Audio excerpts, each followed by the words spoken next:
Welcome to USA Global TV and Radio, where our mission is to provide education, entertainment, hope, and inspiration. USA Global TV and Radio connects you with experts and audiences all around the world every single day to help you succeed in business and to live a richer life. Visit us at usaglobaltv.com to learn about career and life-changing training and mentoring programs like the Listening Mentor. Subscribe to our newsletter to stay informed about our special programs and offers. Discover how you can become a guest on one of our shows or a host or producer of a USA Global TV and Radio show of your very own. That's USA Global TV and Radio, where the doctor is always in.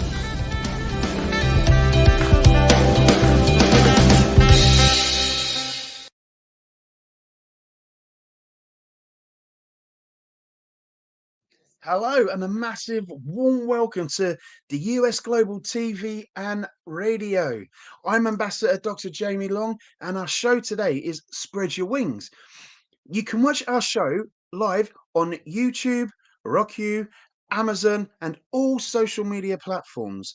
I have an amazing guest coming today and she's such an inspiration. She's gone through so much trauma in her life and mental health, and she's agreed to come and be on this amazing talk show. So I'd like to welcome the very talented, that is Chantel Paage, everyone. Hello, you all right? Hello, how are you? Long time no hear. I'm really good. Yeah, time's a great healer. Yeah. It is. You've had a tough time, haven't you, these last few years? Would you like to tell the audience some of the stuff you've gone through, bless you? Well, just over 5 years ago, my soulmate was murdered. He was stabbed to death. So it was hard, very hard. It took us like 4 years just to build up the courage, just to take his clothes to the charity shop. I didn't want to get rid of anything. I just wanted him to be still here, if you get what I mean. And I just thought if I let go, that it would mean I didn't care, if you get what I mean. Yeah, totally. But you never get over it. You never get over it. It's just something that stays with you for the rest of your life. I don't think I'll ever find anybody, because he was like one of a kind, you know what I mean? I always believe you only meet your soulmate once. And every time I've tried to date, no one ever comes close to him. It's like, it's hard. Because he was like my protector. He did everything for us. He always made sure me and my daughter were okay. he was proud of us. He was always like showing his friends my pictures every time he went out. This is my girlfriend. This is the girl I'm going to marry.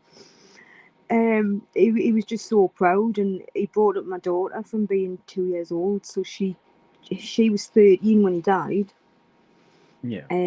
So it had a massive effect on her. She spiraled out of control. She was stealing wine out the house, just police bringing her back. Just, you know, she went on like that for about a year, but she was just trying to get attention.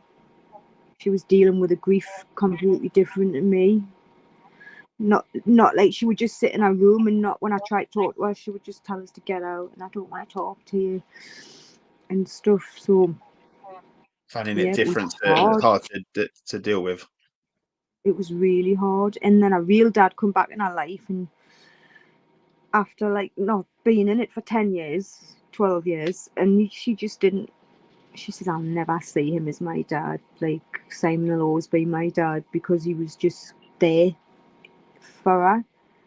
Whereas a real dad just he wasn't invested in her like Simon was. Like, Simon like really, really cared about her a lot.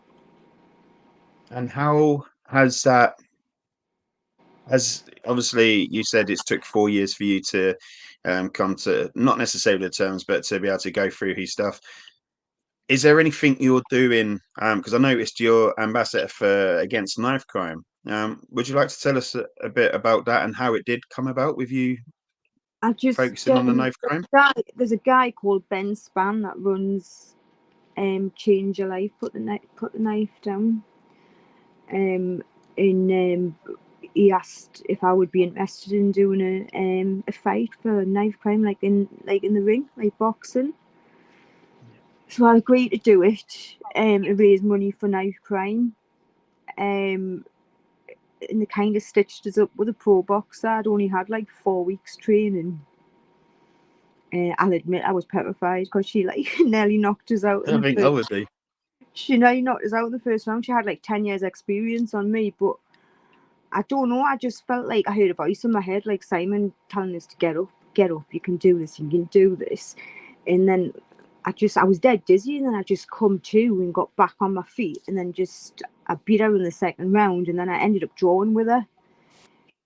So it was quite a big achievement. It's like I just come over all my fear and just fought as good as I could, really.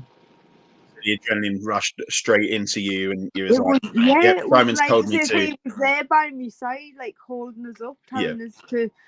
Because, like I say, that energy, that just, I was like on the floor, dizzy, and I couldn't even see. And the next thing I know, I'm yeah. just back on my feet, just back to normal again. And I think it was him, like, just telling us to keep fighting, because it takes, like, even if win or lose, it takes a strong person to get in the ring and do that, you know. Like, it's not everybody will do it, you know. I couldn't do it. So I couldn't get into a ring. people don't So realise that the fitness side of it is like, because you yeah, get tired. Like, I only did 3 rounds, but I couldn't breathe. Like, the third round, I was like literally gasping for air, like, because it's yeah. hard. You've got to be really, really fit.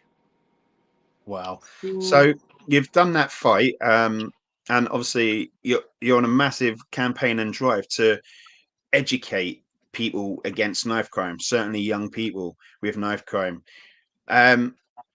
How has that gone so far? Because you've been doing it for a few years, from doing the research. I Have you noticed a change?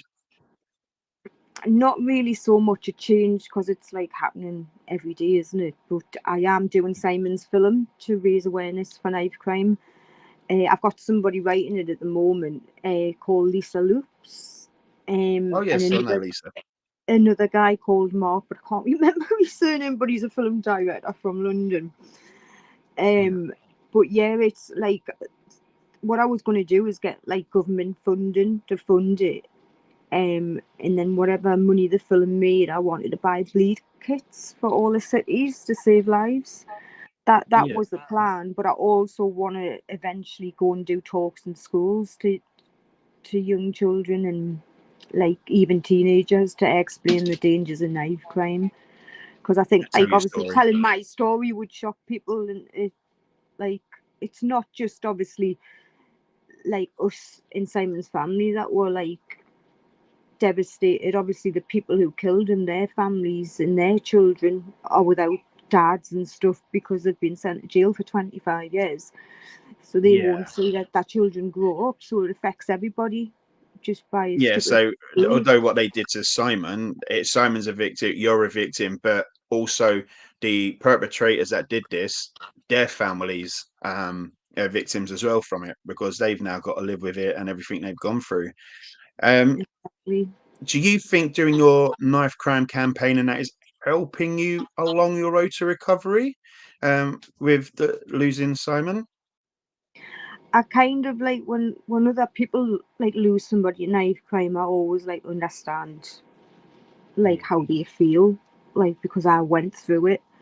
Like I had that knock on the door where the police were banging on the door, like saying you've got to come with us now. Your partner's being stabbed. It's not good. You need to come with us. And I got blue lighted to the hospital in the police car. I like literally just knew, like I had that good feeling, like before I got to the hospital, he was gone. I don't know what it was, but I just had that gut wrenching feeling that I knew I was going to get bad news when I got to the hospital. It's weird how when you're a spiritual person, you just know when somebody's going to tell you some bad news. And I thought they're trying to get me to this hospital fast. So I just knew that it wasn't good. But he had died on the way to hospital, and then when he actually got to hospital, there was nothing really more they could do. But the killers actually stabbed him in the right leg twice and then stabbed him in the left leg. So I think they were trying to slow him down because they were trying to steal his new van to try and stop him from like going after them. But I don't think they meant to kill him because of where they stabbed him. They probably didn't realise there was a main artery in his left leg, which they hit. But he actually survived for 45 minutes. He crawled on his knees because he was in the RAF, so he knew them kind of survival skills. And the doctors were shocked because we're like, you should be dead within minutes when you get hit like in a main artery. An artery. But he actually crawled from a car park to somebody's house and collapsed outside somebody's house. And then the father and son thought somebody was trying to burgle the house, and then they realised that somebody was in trouble, come out and just started CPR on him. But listening to that 999 call in court was really heartbreaking. I could imagine. And I'm assuming, because obviously when we had a chat prior, it's had a knock-on effect with your mental health as well, hasn't it? And you've carried on suffering with trauma over the last few years, and abuse. And is that anything helping you get through that? Are you, because I know you want to do advocacy for women against domestic abuse and violence. How's that coming along? And you try combining it both together with being an advocate Well, for knife crime I and literally abuse. I was getting better with my mental health and stuff. And my mum was always kind of there for us because she just lived 20 minutes away, and we were like best friends. We were very close. So she was like the one that was there for us when Simon died. The police brought my mum to my house to stay with us for the night. You know, like she was just like a good mum. Like just always there. She would phone us every day, always telling us every day she loved us. And then on the 22nd of December 2022, I found her dead. And that kind of just made my mental health just go back to kind of square one. But I'm a big animal lover, so like Simon had bought me a Maltese Terrier called Snowflake. She's 9 now.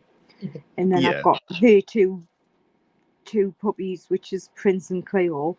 And if it wasn't for the dogs, I think I don't think I'd be here. I think just they've got me through like kind of my toughest times, to be honest with you. Because Like therapy. Animals are like, believe it or not, they're really good at healing you. Really good at healing you. They are, And like and dogs are being followers. used, aren't they? Oh All the God, time, dogs are yeah. being used with mental health and other therapy techniques. They So know I've when you're noticed as well. upset. They know they lick your Yeah, tears away and everything. They're just so like good companions compared to people. but Yeah. they don't argue back. Oh God, no. So, so I notice you do modelling and obviously acting as well. Would you like to tell us a bit about that and whether it helps your mental health with acting?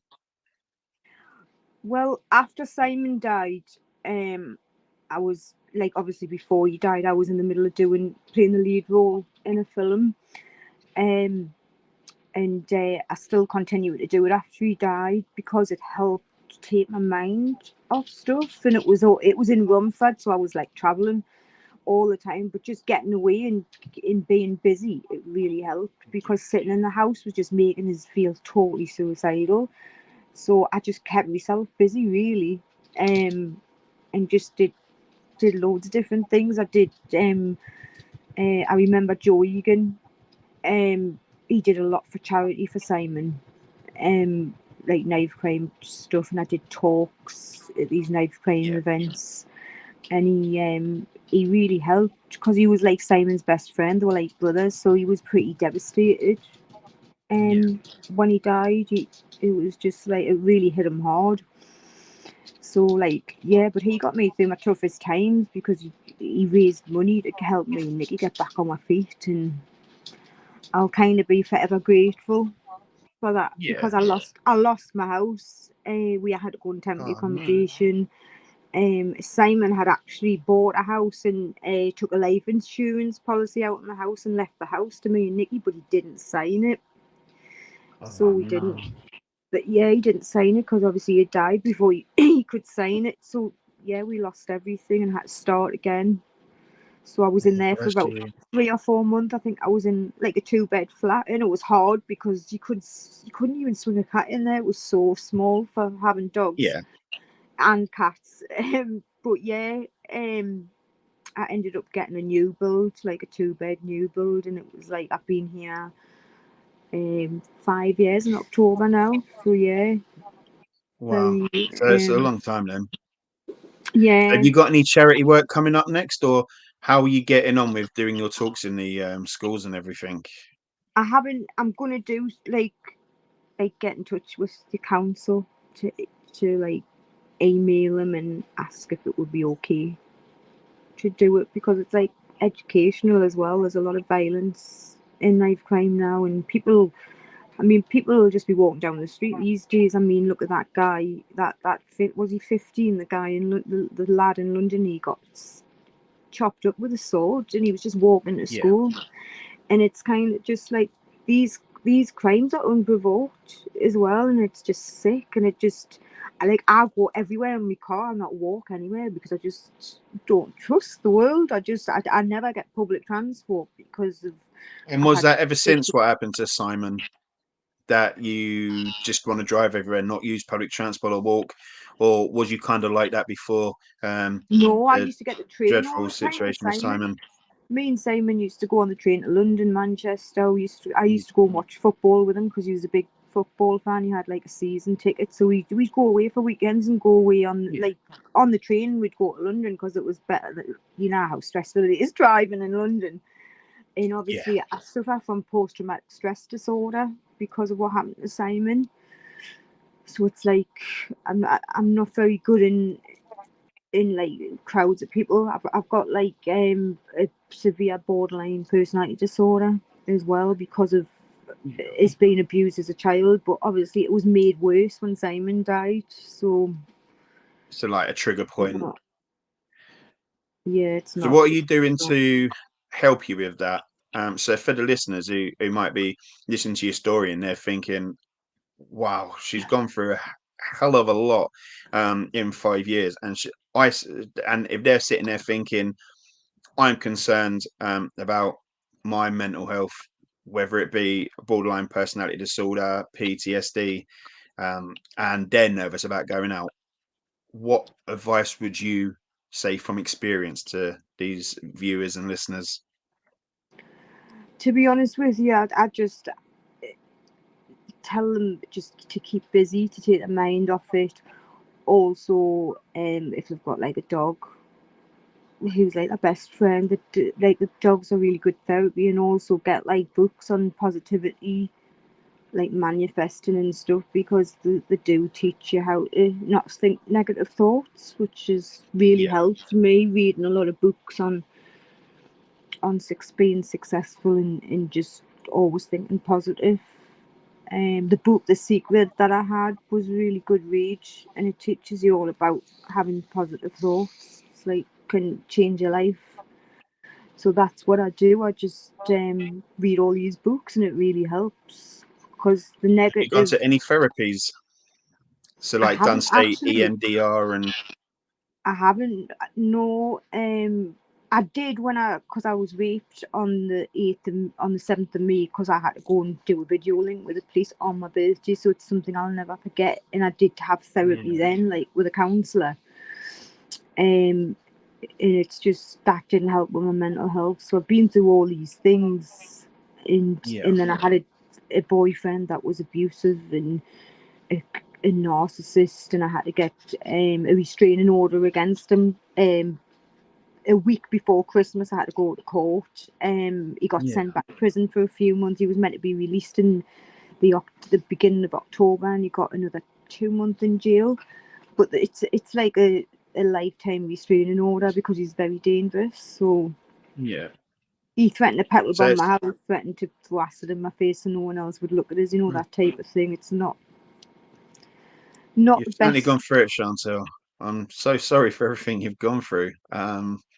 And you're coming out fighting as a warrior, and you're doing good by helping people, as I said, with your mental health campaign. You want to go and do the talks in the schools and youth clubs. I think it's amazing what you're doing, and there needs to be more people like you. It's sad, the situation that brought you into dealing with your knife crime, and with your mental health and the stuff you're going. We see a lot of people don't speak about what they've gone through: domestic abuse, domestic violence, sexual assault, sexual abuse, both male and female. I'm a survivor of all of it as well, and I campaign to encourage men to speak up.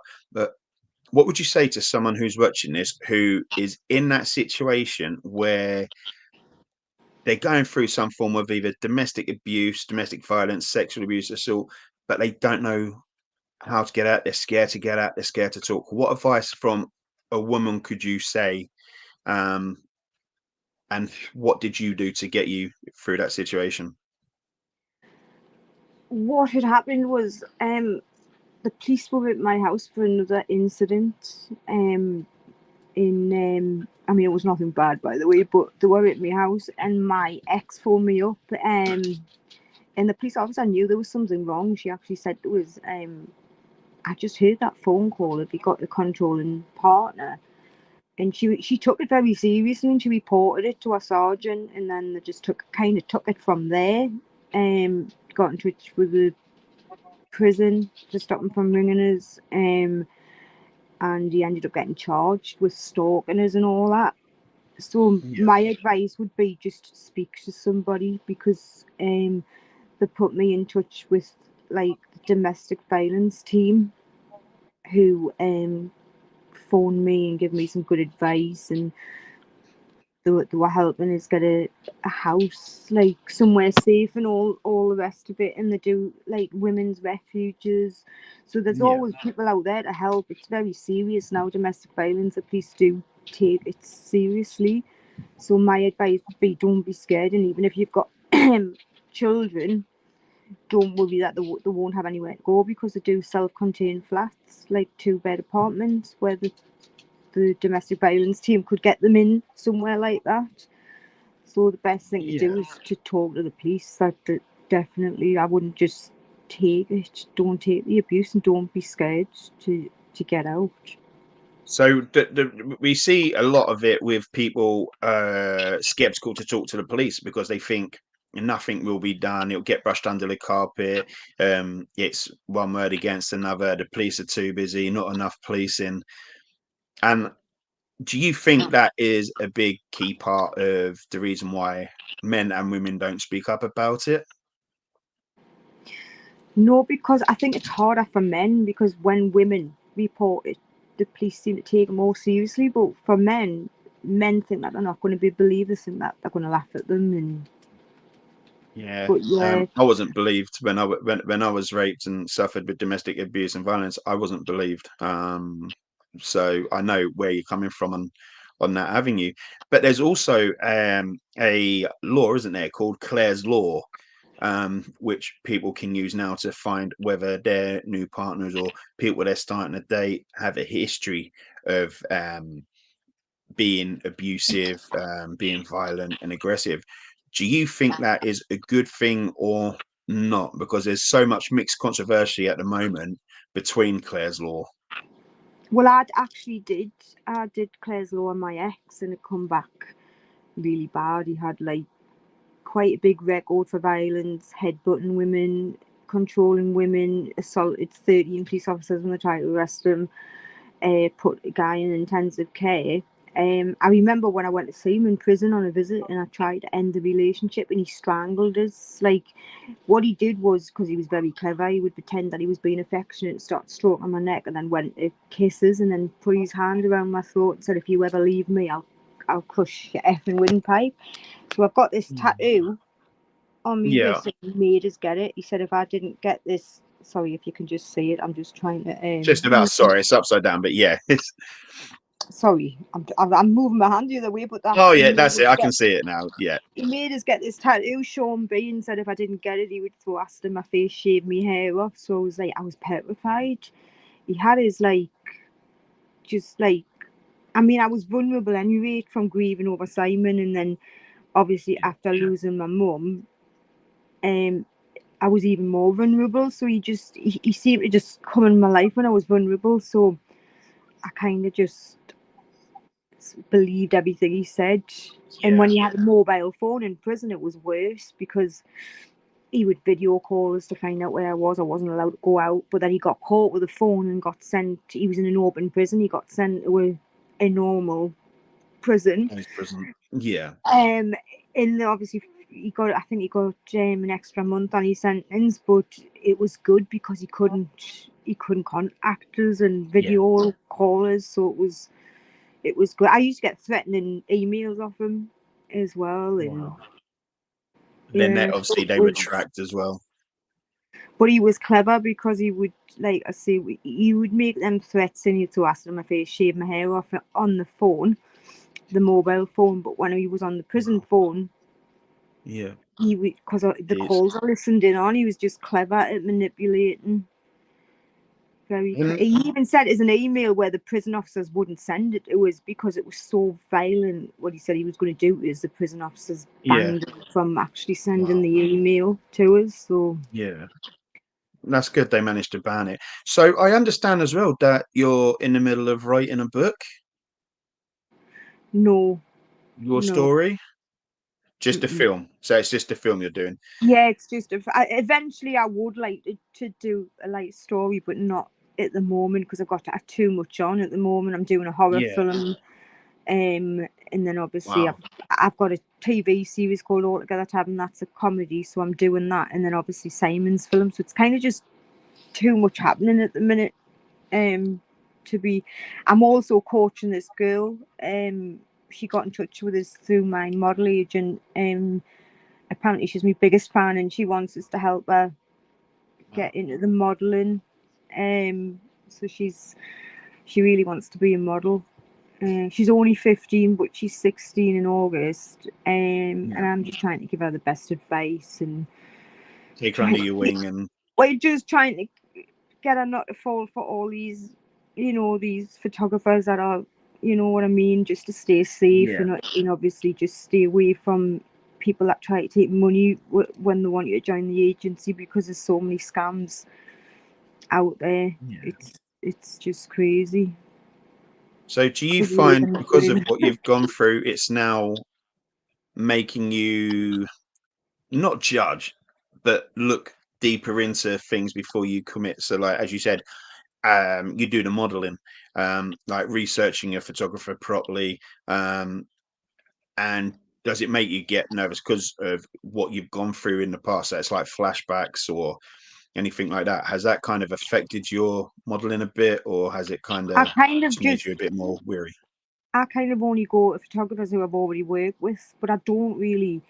The only time I do a shoot now is to build a new portfolio up, for my acting, really. I don't really do a lot of modelling anymore because I'm trying to stay focused on my acting, because that's where my heart seems to be taking us. It's like, it's what I with want the to acting? do. Yeah, it really is something that I really enjoy. So yeah, I started modelling when I was like 14, catalogues and stuff, and I've Yeah. done it such a long time. And then I started acting about 11 years ago nearly, and it's just, Yeah. I've always enjoyed it. Well, that's So good though, because it's, as you said, it's taking your mind off it. And I suppose with acting, obviously, I'm an actor as well. It's brilliant because the whole time you're filming, you're playing a character, so you don't have to kind of be in the here and now. So you don't have to live, say, Chantel's life. You live in that character's life for the whole time you're filming, and I suppose that kind of helps with it all as well. We are slowly coming to the end. What advice would you give to people that wants to pursue their modeling career, or they want to do the acting, or they want to do something they want to achieve, but they feel like they're in a situation where they can't because of a partner that they're with? What advice could you say to these people to encourage them to just pursue their dreams and get the help? And I would just say to them, get the help you need. Speak to the police, people that can help them get out, and then just do it. Go to a professional photographer, get a portfolio done, and if they want to do acting, get a show reel done, so they can put a show reel out there so people can see their potential. That's what I would say to them. But they're never going to be yeah, able to do that if they've got a controlling partner. So they would have to get out of that situation first before they could go on to follow their dreams, because a narcissist will not let you follow your dreams because they just want to yeah, control you. you Definitely. live in proof of that. And Chantel, as I said, we are coming to the end of the show, and I'm sure all the audiences are totally supportive of you and being affected by your story, but also your inspiration to speak up and the help you're doing to the community, your ambition to tackle this knife crime, which is an ever-growing problem, not just in the UK but all around the world. And some of our listeners are from around the world, so they probably can relate to a lot of stuff. Um, Can I just say one, like this film I'm yeah, actually sure. doing, the horror film, I'm playing a character where I'm actually stalked. Um, and I've actually got a stalker in real life who I've had for 20 odd years, and I had to move from Newcastle, like 3 hours away, just to get away from him, just so I'd be safe. So playing this character, because I've been through it, is actually going to be really good for me, because I know the emotions that are, you know what I mean? So it's going to be You really could good. totally get into it. Yeah, So if totally. people Yeah. want to follow your stories, and find you, how can they contact you? Like I'm on follow your story and your journey. I'm on TikTok, and I'm also on Instagram, and then in Okay. Facebook as well. Yeah. Okay. And will you be putting your links in the comments so people, if they want to follow you or if they want to talk to you about their situation they've gone through, will you be doing that so they can interact with you, the audience, and that? Yes, of course. Even if they're just inboxes, if they need Yeah. any help or any advice, just to inboxes. Yeah, that's Okay. fine. Well, Chantel, it's been amazing having you on my show, and I've learned from your story, and it is so amazing. We haven't got any contact with you at the moment on the chat log. So if you can just type your contact details on the chat log for our guests and audiences. But from me and everybody else and the whole team at USA Global TV and Radio, thank you very much, Chantel. You've been an amazing participant for this interview, and I wish you all the best that you've gone through.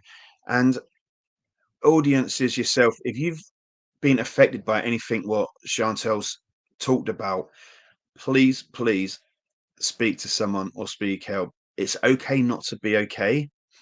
And coming up in 2 weeks' time, we have an amazing guest that's going to come and talk to us about mental health again, and her campaign to encourage not only women, but she focuses on men's mental health.